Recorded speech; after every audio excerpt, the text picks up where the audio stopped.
le crash de l'hélicoptère militaire au large de Missira en direction de la Casamance est quand même un événement douloureux.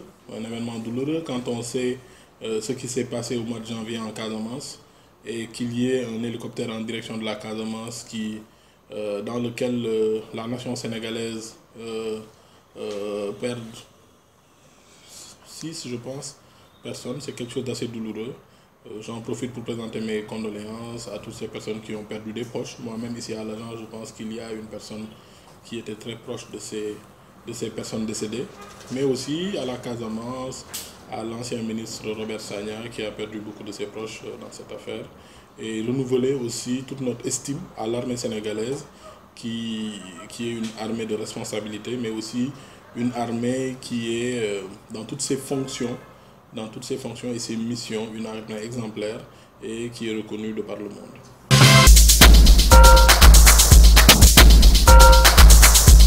Oui, vous savez, l'opposition sénégalaise est aussi à moins d'un an d'une échéance très importante, c'est la présidentielle. Ils sont en face d'un candidat qui a explosé tous les records de réalisation au Sénégal. Je peux vous en citer beaucoup. Donc l'opposition sénégalaise est dans une tentative de manipulation de l'opinion pour les détourner du bilan du président Macky Sall. Parce que le président Macky Sall a un bilan très fort et un bilan qui doit sortir sur de nouvelles perspectives. Donc leur stratégie, c'est de faire en sorte que les gens se détournent du bilan du président de la République. D'abord, quel est ce bilan? Pour faire du développement, il y a deux choses. Il faut réduire les inégalités sociales, réduire les inégalités territoriales et d'un autre côté, investir sur le futur du Sénégal. Macky Sall a été peut-être depuis 1960 le seul candidat qui a un projet connu avec un nom structuré qui s'appelle le Yoonu Yokkute, qu'il a fusionné avec la stratégie nationale de développement économique et social pour avoir le plan Sénégal émergent. Ce plan Sénégal émergent avait un objectif, c'est booster la croissance du Sénégal de façon à mieux répartir les richesses et faire en sorte que d'ici l'horizon 2035, que le Sénégal devienne un pays émergent. Qu'est-ce qu'on a constaté avec ce plan? C'est que, d'abord, entre 2000 et 2012, le président Wade a eu une croissance moyenne de 3,5%. Le président Wade a eu à gagner en 12 ans de présidence $120 de PIB par habitant. Macky Sall, le président Wade a eu la confiance des bailleurs de fonds pour 3800 milliards entre 2000 et 2012.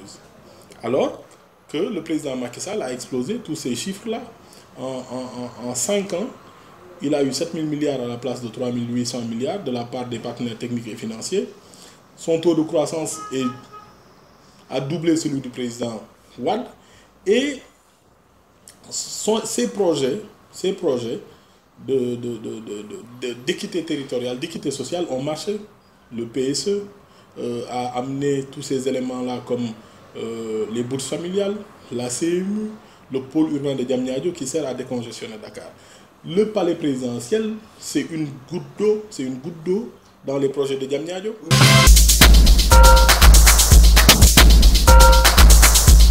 C'est pourquoi je parle de manipulation médiatique, de manipulation de l'opinion. Le président de la République, dans son discours, et vous le voyez même sur les sites internet, on a parlé d'annexe de palais. Le président a bien dit que le palais de la République était le palais de Dakar, sur l'avenue Roume, sur l'avenue Léopold Sédar Senghor. Mais comme dans tous les pays du monde, il y a des annexes de palais par-ci et par-là. On est en train de construire une nouvelle ville. Cette nouvelle ville, elle sert à quoi? Elle sert à décongestionner Dakar. Aujourd'hui, tous ceux qui habitent la banlieue de Dakar comprennent qu'en sortant à Dakar le soir ou le matin, il y a un congestionnement fort. L'autoroute à péage ne suffit plus pour justifier les allées et venues entre Dakar et sa banlieue.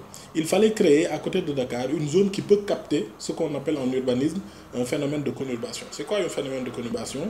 C'est le fait que trois grandes villes par leur banlieue se touchent. Tous les spécialistes disent que le grand triangle Dakar-Thiès-Mbour pourrait se toucher dans 20 ans. Un homme responsable, un homme d'État responsable croiserait les bras et dirait que oui, il faut faire des abris provisoires, il faut faire telle et telle chose. Le développement, il est multisectoriel. Il faut agir sur l'extension de Dakar, il faut agir sur l'éducation en créant des curricula de qualité, il faut agir sur l'agriculture, il faut doubler la production en riz, il faut tripler la production en arachide, il faut donner de l'eau aux gens qui n'en ont pas. Mais il faut aussi travailler sur la grande agglomération de Dakar. On ne peut pas avoir 25% de la population de Dakar qui vivent sur une zone, qui ont des problèmes d'accéder à la propriété, au logement, qui ont des problèmes de transport de masse, et que vous nous dites non, non, on a des tatas, utilisez toujours les tatas. Les tatas, c'est 15 000 places, et les transports en commun qui existent à Dakar, c'est 15 000 places pour le transport en commun, alors qu'aujourd'hui le besoin est de 120 000 places. Que ferait un gouvernement responsable? Croiser les bras et dire non, ce n'est pas une priorité. Annexe du palais, on crée une nouvelle ville. Une ville ou une zone urbaine, on la crée avec des attracteurs. Ça peut être un stade, ça peut être des bâtiments ministériels, ça peut être une administration, ça peut être une zone industrielle.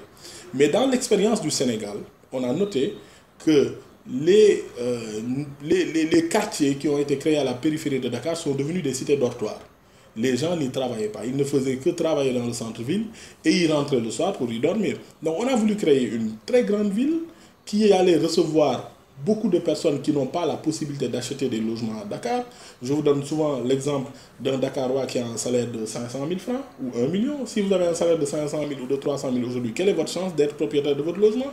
Mais ça, c'est une injustice. Et le président de la République a voulu corriger cela en créant une zone où il y a de l'activité. C'est l'activité qui permet d'éviter de faire une zone non spécialisée, une cité dortoir. Donc à Diamniadio, on a créé 4 arrondissements, chaque arrondissement avec des activités. C'est ce qu'on appelle la multifonctionnalité.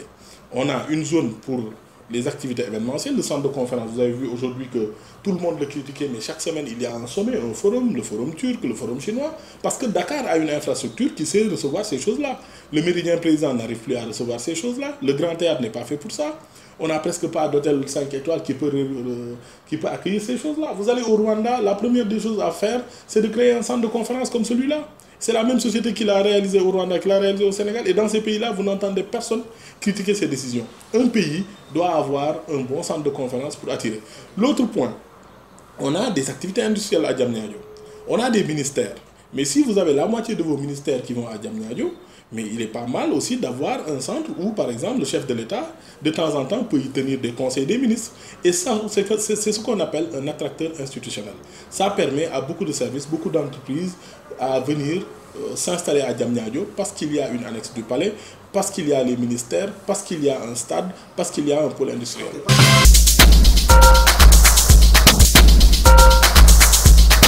Je ne connais pas le prix, je ne connais pas encore le prix puisque le projet, le président a parlé d'une idée, une idée de mettre sur place une annexe du palais.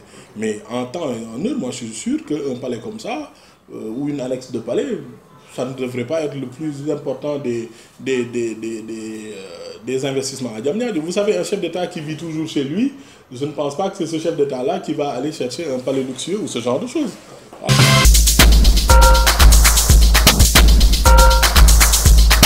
Moi, je ne dirais pas que le building peine à être terminé. Vous savez, au Sénégal, à chaque fois qu'on parle, ce sont les moins experts sur des sujets qui s'expriment. Tout le monde a droit à la parole, nous sommes dans une démocratie. Mais faudrait-il aussi questionner les gens qui ont une certaine connaissance de ces métiers-là. Le building administratif est un bâtiment historique. Un bâtiment historique, un bâtiment classé, on n'a pas le droit de le démolir. Et en le rénovant, il y a des contraintes juridiques, des contraintes légales en matière de rénovation.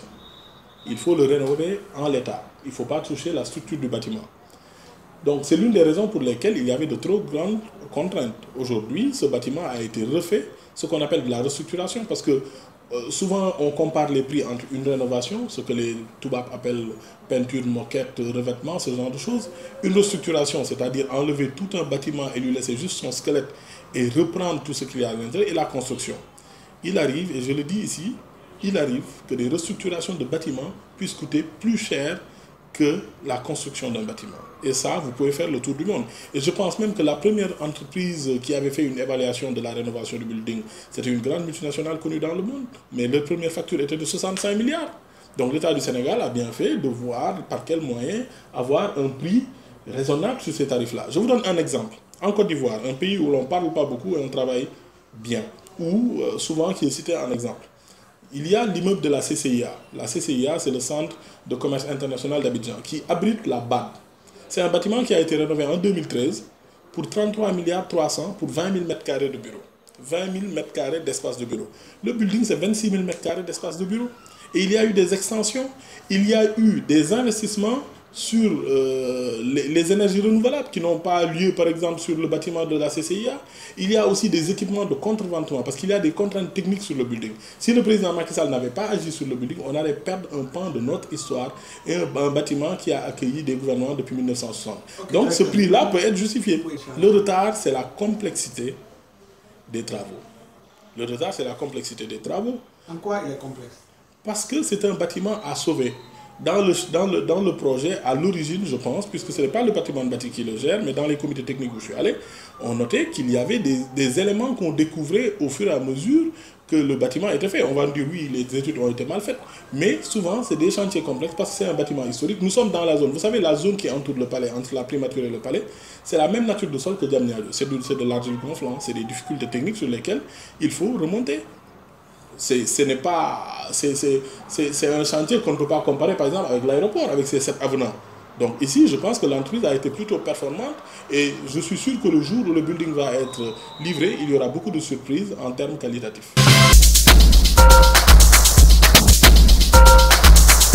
Vous savez, je ne suis pas journaliste, mais j'ai gardé chez moi une déontologie journalistique.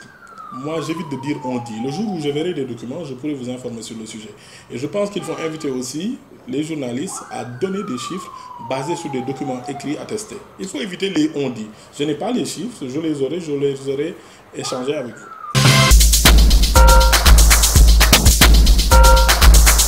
Le patrimoine bâti n'est pas le responsable du chantier du building administratif. Par contre, je suis le responsable de l'immobilier de l'État.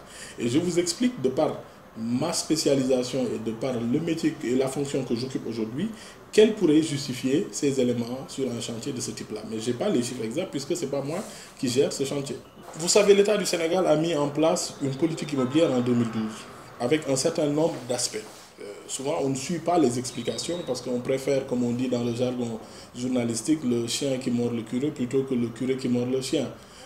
Ce qui arrive, c'est qu'on a expliqué en 2014 ce qu'était la politique immobilière de l'État. La politique immobilière de l'État, c'est de rénover des bâtiments historiques comme le building, c'est de construire de nouveaux immeubles à Diamniadio pour y déplacer une partie de l'administration et créer un flux contraire à Dakar, de façon à un peu éparpiller l'habitation et l'activité.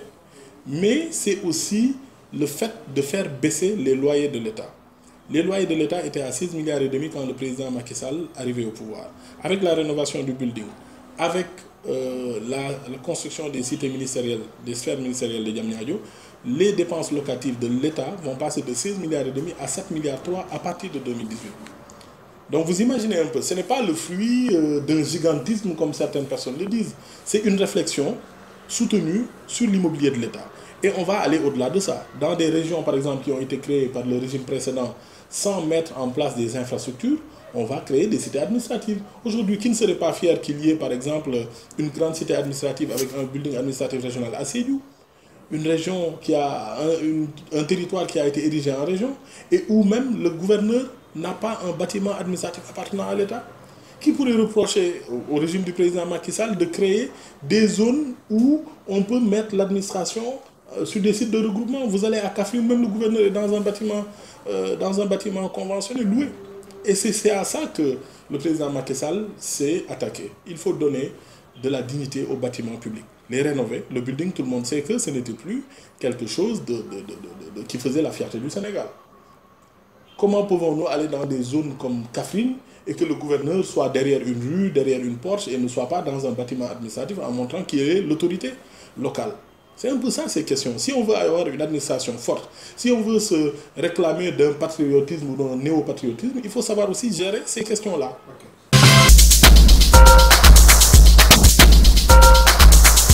Sur les sphères ministérielles de Diamniadio, il y a 3 grands projets. Quand on parle de... ce n'est pas la cité ministérielle, ce sont des sphères ministérielles. Il y a 3 sites sur Diamniadio. Le premier site, c'est celui développé par Envol Immobilier et qui va être livré le 31 mars de ce mois-ci. Si vous vous rappelez, on est allé visiter le chantier avec le président en décembre 2016. Le chantier a démarré en juillet 2016. Donc, c'est un chantier qui n'a souffert d'aucun retard. Il a été réalisé sur 20 mois. C'est le lieu de féliciter toutes ces entreprises sénégalaises qui ont travaillé dessus. Il y a l'entreprise Telium qui réalise aussi une autre sphère, la plus grande sphère ministérielle de Diamniadio, qui est de 54 000 m², qui a débuté, je pense, en août ou en septembre, et qui va être réceptionné en juin. Donc ce sont ces sphères-là, puis celui de G30 qui va être réceptionné en octobre. Donc le transfert va commencer en juillet, comme l'a indiqué le président de la République, pour permettre que les ministères techniques aillent à Diamniadio et que les ministères régaliens restent sur Dakar.